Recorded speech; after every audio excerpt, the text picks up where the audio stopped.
Mpendwa wangu, leo tunaendelea na lile somo letu ambalo tulianza nalo wakati uliopita. Somo hili linaitwa utakuwa wapi kesho. Hii ni sehemu ya pili ya somo hili. Nikukumbushe jambo moja mtazamaji.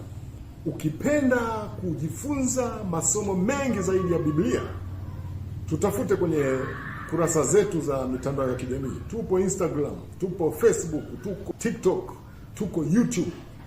Ukiandika tu kweli ya Biblia, utakutana na mafundisho mengi ya dini. Utakutana na madini mengi sana. Sasa mtazamaji, nataka utazame hii kitu. Umemwona huyu? Hebu mcheki huyu jamaa. Mwangalie huyu mwamba. Unamjua? Bila shaka umemtambua mwamba huyu. Wale wana historia bila shaka wamemwona vizuri na wamemtambua. Anaitwa Ahmed bin Muhammad bin Rajab bin Jumaa al-Mujib. Ukipenda muite Tip Tip kwa jina maarufu, aka Tip Tip. Huyu alizaliwa mwaka 1837. Akaishi maisha yake, akaishi na ubabe wake. Juni 14, 1905 akaiaga dunia. Na kuletea habari zake leo. Tip Tip alikuwa ni tajiri, mfanyabiashara wa pembe za ndovu pamoja na watumwa. Lakini pia aliwahi kuwa governor wa sehemu moja, jimbo moja kule Kongo, ambalo alikuwa amepewa na sultani, akampa kama zawadi kwa ajili ya kutawala maeneo haya. Tip Tip aliogopeka.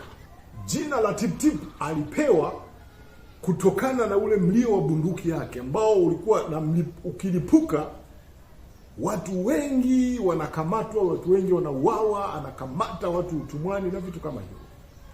Kwa hiyo pale ambapo watu walisikia sauti ya mlio wa bunduki yake, ama wakapata taarifa kwamba Tip Tip amefika eneo hili, mioyo ya watu iliyeyuka.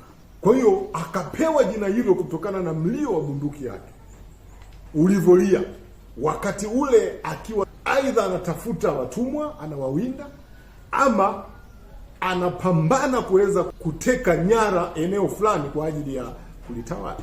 Watu walitetemeka kwa hofu waliposikia mlio wa bunduki hiyo.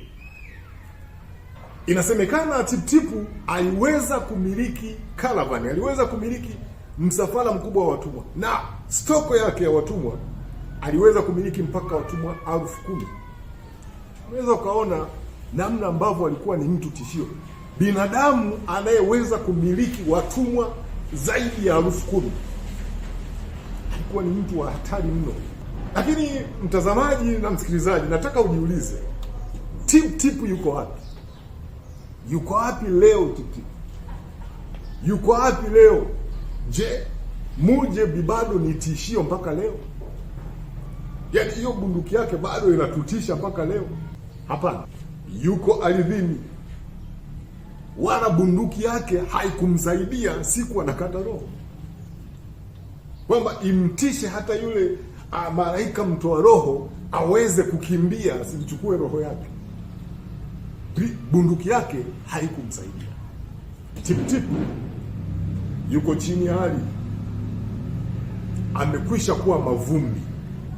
Lakini pia dunia ilimshuhudia Alexander the Great, kijana mdogo kabisa, hafiki hata miaka 30, ambaye aliteka maeneo mengi sana ya Ulaya na ni kama alitawala dunia. Kijana aliyekuwa mbabe wa vita, jasiri, mahiri wa kupambana, akiwa na farasi wake pendwa, akateka himaya nyingi na kutawala eneo kubwa sana la dunia hii. Lakini Alexander the Great alipigwa na malaria tu akafa. Yuko chini ya ardhi. Kule ardhini hakuna ubabe wowote ambao anaweza kufanya. Kifo kilipokuja hakuweza kutumia mbinu zake za kivita kuweza kukiepuka. Alikuwepo Hitler. Unakumbuka historia? Mwanaume aliyesababisha kwa namna moja au nyingine vita kuu ya pili ya dunia. Hitler aliteka maeneo mengi ya Ulaya, akafanya kama vile anautawala ulimwengu. Jitu lenye akili na nguvu nyingi. aliyetoa Ujerumani kuwa taifa hohehahe, kuwa taifa lenye nguvu kubwa kijeshi. Lakini pamoja na ubabe wake, Hitler hayuko duniani, yuko chini ya tumbo la ardhi, hakuweza kukikimbia kifo. Pia kukumbuka, kulikuwepo na watu wababe ulimwenguni. Alikuwepo Gaddafi, kiongozi mahiri mwenye nguvu, kiongozi mwenye maono, mwenye akili.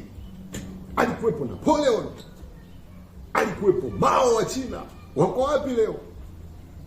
Wako ardhini. Mwisho ni kuletea habari za Cassius Clay, ambaye baadaye alibadilisha jina na kuwa Muhammad Ali. Sasa Muhammad Ali alikuwa bondia wa uzito wa juu ulimwenguni. Alichakaza watu kwa namna alivyopenda pale ulingoni, kwa staili yake ambayo aliita I float like a butterfly and sting like a bee. Yaani unapigwa ngumi kama umeng'atwa na nyuki vile. Muhammad Ali alifanya kila alichoweza ulingoni, kila alichokitaka aliwafanyia wapinzani wake. Lakini kifo kilipokuja, Muhammad Ali hakuweza kukipiga hata jebu moja, yaani hata ngumi moja hakuweza kupitisha. I wish ungemuona wakati amezeeka akiwa hoi, ungeweza kupata picha moja ambayo ingekufundisha jambo zuri sana. Muhammad Ali kifo kilipokuja alikufa. Hakuweza kukipiga kama alivyokuwa kichakaza watu wanavyopenda ulingoni. Hakuweza kukipiga hata ngumi moja, hata kunyanyua mkono wake tu hakuweza. Hayo ndiyo maisha ya mwanadamu. Mimi na wewe pia tutalala kama hao wababe wote ambao nimekuambia walilala. Hata mimi nitalala, hata wewe utalala. Sasa unaacha image gani kwa Mungu wako? Chukua hatua sasa, ili siku utakapolala Mungu ajivunie kwamba amelala shujaa wangu. Siku ya ufufuo huyu shujaa atafurahi pamoja nami katika ile enzi ya umilele. Jitahidi kuishi maisha ya haki, ishi maisha matakatifu ya utauwa, ili uweze kustahili zile raha ambazo Bwana ameziandaa. Badilika, acha dhambi. Dhambi sio ujanja. Ujanja ni kumjua na kumtumikia na kumcha Mungu.